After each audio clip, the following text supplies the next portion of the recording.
Kalau Mas Gibran sih sedang tidak bersaing dengan siapa-siapa. Justru akan berbahaya kalau kemudian ini dilepas. Oh, justru bahwa ketika nanti suatu saat Prabowo dan Gerindra ini melepas seorang Gibran itu malah bahaya. Bisa jadi kompetitor yang Lah iya, bisa jadi berbalik jadi kompetitor kan? dan kompetitor yang cukup kuat ya. Sangat kuat. PSI nyatakan Gibran bisa jadi lawan Prabowo di 2029. Ini kalau sampai kejadian, misalnya pasalnya cuma ada Prabowo versus Gibran, ya, gua bakal all out kampanyein golput, amit-amit. Bisa jadi Gibran ini akan menjadi pesaing berat Prabowo Subianto. Kan sudah kelihatan. Jauh sebelumnya sudah saya katakan. Di kampus UI ini juga sudah saya katakan. Bahwa 90% Gibran ini dengan kekuatan finansial maupun relasi politik dan kekuatan lainnya dari bapaknya Joko Widodo, 90% pasti menang. Jadi presiden 2029 dan orang inilah yang akan menjadi pemimpinmu yang mengaku lulus SMA dengan surat keterangan padahal nggak punya raport 3 tahun. Bang. Inilah akan menjadi presiden kita nanti kelak. Diam atau bergerak sekarang. Makjulkan Gibran 2026. Itu resolusi saya. Semoga itu menjadi resolusi kalian juga. Kalau Gibran tetap melaju di 2029, berarti apa artinya buku ini? Ya, sebagai seorang peneliti, penulis, dan sekarang masuk ke dunia aktivisme lah kalau saya bilang ya. Saya tidak mau tahu dengan hasil akhir, Bang. Yang penting saya bergerak hari demi hari, demi hari, demi hari, sambil berpikir apa yang bisa kita lakukan hari demi hari itu. Assalamualaikum warahmatullahi wabarakatuh. Rismon Sianipar bersama teman-teman lainnya seperti Roy Suryo CS ya, membagikan 200 buku Gibran and the Game. Jadi buku ini yang dibagikan di Car Free Day, yaitu Bundaran HI, oleh Rismon dan Roy Suryo. Nah, dengan adanya ya bagi-bagi buku Gibran and the Game ini membuat geng Oslo maupun Termul di sosial media kepanasan ya. Apalagi kita lihat ya, belum apa-apa PSI sudah mengeluarkan statement Gibran akan melawan Prabowo di Pilpres 2029 mendatang. Artinya mereka ini hanya berpikir bagaimana Gibran bisa mencalonkan diri di Pilpres 2029 mendatang. Padahal ya Pilpres 2029 masih sangat jauh sekali. Tetapi ya seperti PSI maupun para Termul ini hanya berpikir bagaimana elektabilitas Gibran ini bisa menyaingi Prabowo. Dan ini mengundang berbagai komentar netizen di sosial media. Apalagi Gibran diterpa masalah polemik ijazahnya yang dinilai sampai sekarang Gibran tidak tamat SMA maupun SMK. Langsung saja kita simak beberapa komentar masyarakat maupun netizen di sosial media.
Hey, Ahmad Ali, pikirin dong Sumatera ya, Aceh, Sumatera Utara, Sumatera Barat, itu mereka masih perlu bantuan gitu loh. Ini mikirannya Pilpres mulu, 2029 mulu. Mau jadi apa ini partai? Aduh kacau sekali. Ahmad Ali, woi. Hati-hati propaganda Gibran. Saat ini ada upaya masif mendoktrin publik agar percaya bahwa Gibran adalah wakil presiden yang hebat, paling kuat, paling layak, dan paling sopan. Bahkan Gibran digambarkan sebagai wapres terbaik sepanjang masa. Bukan main. Narasi tersebut dibangun berulang-ulang melalui banyak tokoh politik, buzzer, framing media, bahkan dukungan survei. Sehingga tampak seperti kebenaran. Tujuannya jelas, memberikan opini publik sejak dini agar masyarakat menerima begitu saja gagasan bahwa ia layak dipilih kembali di Pilpres 2029. Masalahnya banyak klaim ini tidak disertai bukti dan data yang kuat. Bahkan dia dicitrakan lebih unggul dibandingkan tokoh dengan rekam jejak, kapasitas, dan pendidikan yang jauh lebih mumpuni seperti AHY atau Purbaya. Bagi mereka yang berpikir kritis, propaganda semacam ini mudah terbaca. Namun bagi sebagian masyarakat, narasi yang terus diulang bisa berubah menjadi seolah-olah kebenaran. Karena itu, pendidikan politik harus dimulai dari diri kita sendiri, keluarga, dan lingkungan sekitar. Jadilah pemilih cerdas. Jangan percaya klaim politik tanpa data dan bukti. Sudah cukup kita dibodohi oleh pencitraan kosong. 2029 harus menjadi momentum kebangkitan pemilih rasional. Kita harus lebih kuat dari siapapun karena kita pemilik mandat yang sejati. Wakil Ketua Umum PSI, Ahmad Ali, mengklaim bahwa PSI adalah satu-satunya partai yang tidak ada kader korupsi, ya. Kontol, ya. Beginilah nih, kalau partai yang nggak punya partai anak muda, tapi diisi sama kakek-kakek, ya, jadi suka lupa, ya, wajar aja. Padahal dia sendiri, Ahmad Ali, rumahnya pernah digeledah KPK, ya. Belum lagi kadernya yang di Kalimantan Utara juga ketangkep karena korupsi, ya. Belum lagi banyak kader PSI yang melakukan pencabulan, pelecehan seksual. Ada yang di Jakarta Barat, ada yang di Surabaya, ya. Belum lagi gratifikasi ketua umumnya naik private jet, ya. By the way, Firdaus, ya, kalau lo kader PSI, ya, mending lo ambil dulu tuh kolor yang ketua umum lo di rumah mantan pacarnya. Monyong. Kapan terakhir kali kamu dapat tertidur tenang? Saya betul-betul nggak melihat apa yang dia lakukan 1 tahun ini. Oke. Saya pernah menonton secara serius apa yang dia bicarakan saat bicara AI misalnya, AI. Tapi saya juga tidak merasa bahwa dia paham apa yang dia bicarakan. Dia mengendorse agar AI diajarkan di sekolah misalnya. Tapi dia tidak paham bahwa sekarang goalnya itu bukan soal bagaimana AI diajarkan di sekolah, tapi menyiapkan sumber daya manusia ini untuk menjadi orang yang siap memakai AI. Misalnya kita mengajarkan cara pakai AI yang sekarang. Tahun depan AI-nya sudah berubah. Jadi yang harus disiapkan sumber daya manusianya, dididik dengan benar. Nah, dia nggak pahamnya kayak gini. Ketika dia bicara bonus demografi di YouTube, itu juga tidak dalam konteks dia memahami itu.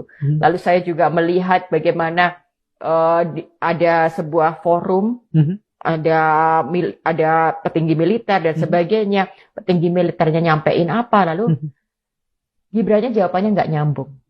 Jadi mohon maaf, saya betul-betul dari awal sampai sekarang, tanpa saya ikut-ikutan soal ijazah dan sebagainya, memang saya tidak melihat dia sebagai seorang figur yang capable, yang patut untuk duduk sebagai seorang wakil presiden. Apa yang membuat Jokowi akhirnya merasa Prabowo tidak perlu melindungi dia tuh. Dia hanya bisa bersembunyi kalau yang menyembunyikan dia adalah Gibran. Artinya Gibran mesti jadi presiden supaya seluruh isu fufu-fafa, ijazah Jokowi palsu segala macam, utang yang mesti ditagih, beban hak asasi manusia itu hilang. Jokowi hanya akan selamat kalau Gibran jadi presiden. Bahkan lebih dari itu kalau Jokowi jadi wakil presiden. Suatu waktu kalian akan ganti namanya jadi Giwi Mania, Gibran Jokowi Mania. Kira-kira menjelang 2029. Gibran akan jadi presiden, Jokowi jadi wakil presiden. Sah secara undang-undang dasar tuh ya? Ya. Boleh. Mungkin gak itu? Boleh. Boleh. Gak ada masalah, oke. Masalah. Karena gak ada masalah saya bikin prediksi itu. Hari ini, pagi saya nanti 2029. Bentar, biasanya prediksinya Bung Rocky benar terus nih. Saya khawatir juga nanti nih kalau... Nah, bukan benar terus. Tidak pernah salah, beda tuh. Lebih baik mati daripada dicap pengkhianat seumur hidup saya. Kalau nggak ada gerakan sosial, gerakan politik dari rakyat, saya kira DPR itu akan anteng-anteng saja. DPR akan diam, karena rakyat menurut dia, rakyat merasa tidak masalah kok, gitu loh. Ternyata kalau saya pikir, rakyat itu sebenarnya banyak buktinya dukungan terhadap kami. Bang, bayangkan, dalam 1 bulan, belum ada 1 bulan sudah 3.000 eksemplar. Target kami 100.000 eksemplar. Gitu loh, karena saking banyaknya dukungan kepada kami. Saya kira DPR akan melihat reaksi publik juga terhadap Gibran ini, gitu loh, terhadap isu ini, karena kita ini memalukan loh, Bang. Makanya di dalam 1 bab di buku ini saya menuliskan juga, meskipun saya bukan ahli politik maupun ahli hukum, ya, saya menuliskan keterlibatan 3 lembaga di sini sekaligus, dan keterlibatan itu terjadi, ya, karena bapaknya Gibran ini pada saat itu masih menjadi pusat kekuasaan di Republik ini. Siapa itu? Mahkamah Konstitusi. Abang tahulah keputusan MK nomor 90. Selanjutnya terbitnya PKPU, Peraturan KPU nomor 19/2023. Dan baru kita tahu ternyata terakhir adalah Ditjen Dikdasmen, Kementerian Pendidikan dan Kebudayaan saat itu. Jadi 3 lembaga ini memang sudah didesain jauh sebelumnya untuk membuat Gibran ini menjadi lolos menjadi wapres. Belum lagi keterlibatan bansos 500 triliun tiap tahun. Kan sudah terlalu gampang, Bang. Saya hanya tidak ingin Republik ini itu menjadi seperti Korea Utara. Perubahan di Indonesia ini itu nggak mungkin jatuh dari langit. Itu harus gerakan sosial yang dimulai dari rakyat jelata. Siapa itu? Saya, rakyat jelata. Saya itu rakyat jelata, sama seperti kalian, rakyat jelata. Nggak punya dana. Ini, kalau saya mau jujur, saya nggak punya duit. Ini pinjam modalnya. Sebesar 75 juta, saya bilang aja lah. 75 juta, dan itu ada 2 rekan. Dan dalam 3 minggu, sudah kami kembalikan modal 75 juta itu. Dan kami bisa mengalokasikan keuntungan itu untuk 1.000 buku yang akan kami donasikan ke wakil rakyat yang digaji rakyat tersebut. Raport 3 tahun Gibran itu, berarti kalau menyetarakan ijazah SMA, raport 3 tahun kelas 1, kelas 2, kelas 3, atau kelas 10, 11, 12.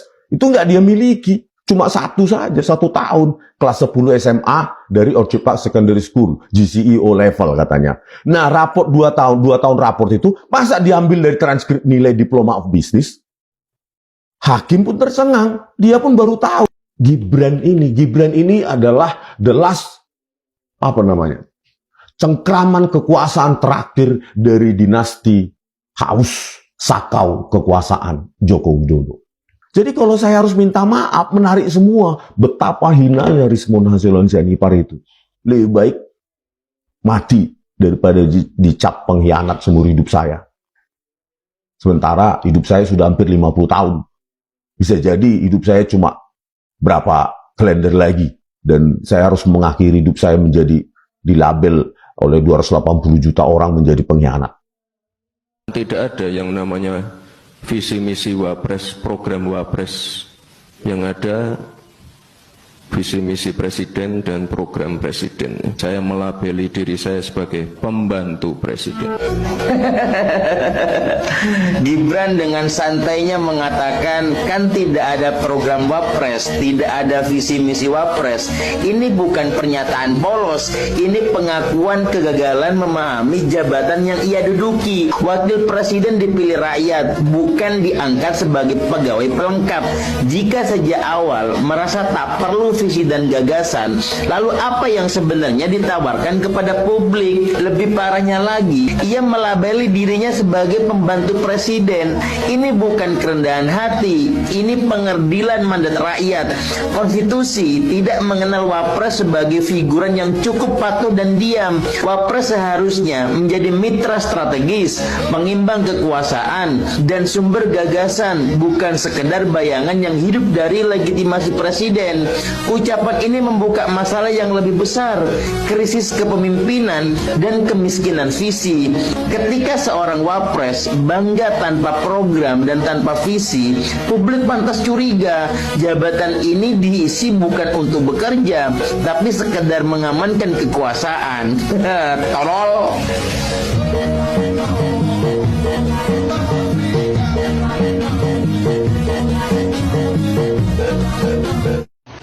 Halo?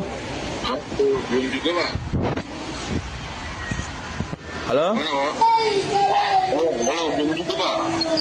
Sebentar, suaranya kurang jelas. Halo? Halo, belum juga Pak, belum dihapus juga Pak. Suaranya nggak jelas. Halo, masa nggak jelas ini Pak? Bapak ini. Ya halo, ya gimana? Ya, tolong dihapus Pak, segera Pak. 6 postingan terakhir Pak. 6 postingan terakhir itu yang mana? Ya sigaretan Pak, 6 terakhir Pak, 1 baris atas. Yang tentang Gibran. Pokoknya 6 postingan Pak, Bapak. 6 postingan dari atas itu kalau dihitung dari yang terakhir tadi, berarti yang Gibran. Terbaru Pak, postingan terbaru. Nah, dari situ dihapus semua Pak. Postingan terbaru itu yang mana ya, yang tentang apa dulu? Sebaris Pak, sebaris. Di akun siapa? Di akun yang mana? Yang Bocah Indonesia Pak. Untuk permasalahannya apa Bang, kalau boleh saya tahu? Ya, tunggu aja Pak, nanti kita jelaskan Pak. Enggak, jadi kaitannya apa gitu kan? Karena yang saya naikkan itu semua berita yang ada di media, bukan asumsi saya. Siap. Segera ya Pak. Gimana? Segera ya Pak. Segera yang mana? 6 postingan terbaru Bapak, yang terakhir Pak. 6 postingan baru itu yang tentang apa dulu? Apa 6 semuanya nih Pak, dihapus gitu Pak, 6 terakhir. Iya, kan saya harus tahu untuk alasannya apa. Bapak nggak perlu saya kasih tahu kenapa, Bapak udah saya lokotin WA-nya juga, saya udah scraping datanya juga. Saya tidak tahu siapa orang ini. Tiba-tiba menelpon meminta saya menghapus 6 postingan terakhir, lalu mengancam dengan membuat gambar seperti ini. Ini negara demokrasi. Saya punya hak untuk berpendapat. Apa yang saya sampaikan dalam video itu bersumber dari media, bukan dari opini kosong, bukan juga fitnahan. Jika ada yang tidak setuju, silakan membantah dengan data dan argumen, bukan dengan teror dan intimidasi. Perbedaan pendapat bukan alasan untuk membungkam orang lain. Pertanyaan saya sederhana, kenapa masih ada pihak-pihak yang memilih teror ketika ruang demokrasi ini terbuka untuk berdialog? Kritik tidak bisa dilawan dengan ancaman, kebenaran tidak bisa ditutup dengan ketakutan. Paham?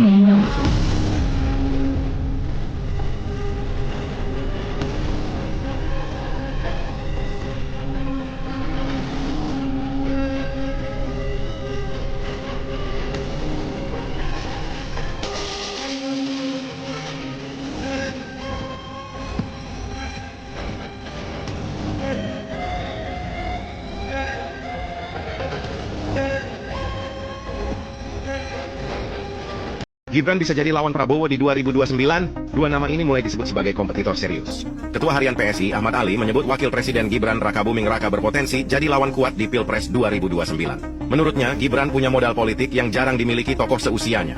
Di 2029, usia Gibran baru 42 tahun, tapi sudah mengantongi pengalaman strategis sebagai Wakil Presiden RI selama 5 tahun.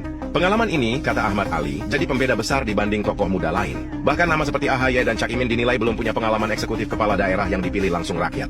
Mas Gibran punya sesuatu untuk kita yang akan kita dengar dan kita rekam bersama-sama. Saya akan langsung ke Mas Gibran untuk menyampaikan apa yang seharusnya kami dengar. Dipersilakan. 4.000-an kata ya, oke. Enggak, nanti setelah saya pulang dari sini nanti ada yang membantu, ya.